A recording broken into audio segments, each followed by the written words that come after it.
India Indonesia trade దాదాపు $30 billion ఉంది. మన టార్గెట్ ఏంటంటే 2019లోనే మనం $50 బిలియన్ చేయాలి భవిష్యత్తులో అని. కానీ కాస్త ల్యాగ్ అవుతున్నాం మన ట్రేడ్లో. ఇండోనేషియా ఎక్స్పోర్ట్ చేసే క్రూడ్ పామ్ ఆయిల్కి సంబంధించి India is the largest buyer అన్నమాట. అంతేకాదు second largest buyer of Indonesia's coal. Indonesia coal బొగ్గు ఏదైతే ఎక్స్పోర్ట్ చేస్తుందో India second largest buyer. Indonesia నుంచి పామ్ ఆయిల్ ఎక్కువగా కొనుక్కునే దేశంలో మొదటి దేశం భారతదేశం. ఇండోనేషియాకి మనకి కాంప్రిహెన్సివ్ స్ట్రాటజిక్ పార్ట్నర్షిప్ కూడా ఉంది.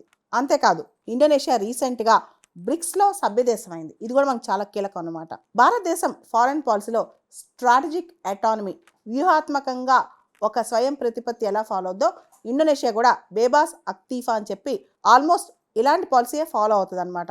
ఇండియా ఇండోనేషియా నామ్లో నాన్ అలైన్ మూమెంట్ అలీనోద్యమంలో ఫౌండింగ్ మెంబర్స్ అనమాట.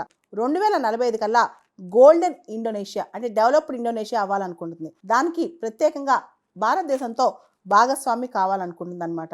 రీసెంట్గా ఇండోనేషియా పౌష్టికాహారానికి సంబంధించి ఒక పెద్ద స్కీమ్ లాంచ్ చేసింది. దానివల్ల దాదాపు 9 కోట్ల మంది బెనిఫిట్ అవుతారు. ఈ స్కీమ్ అనేది మన మిడ్ డే మీల్ స్కీమ్తో ఇన్స్పైర్ అయ్యి దాన్ని ప్రవేశపెట్టారనమాట. వీటన్నిటితో పాటు ఇండోనేషియా భారతదేశంతో రక్షణ సంబంధాలు కూడా బలంగానే ఏర్పరచుకోవడానికి ప్రయత్నం చేస్తోంది. ముఖ్యంగా మన బ్రహ్మోస్ సూపర్సోనిక్ క్రూయిజ్ మిసైల్ కొనుక్కుందామని ఇండోనేషియా భావిస్తోంది.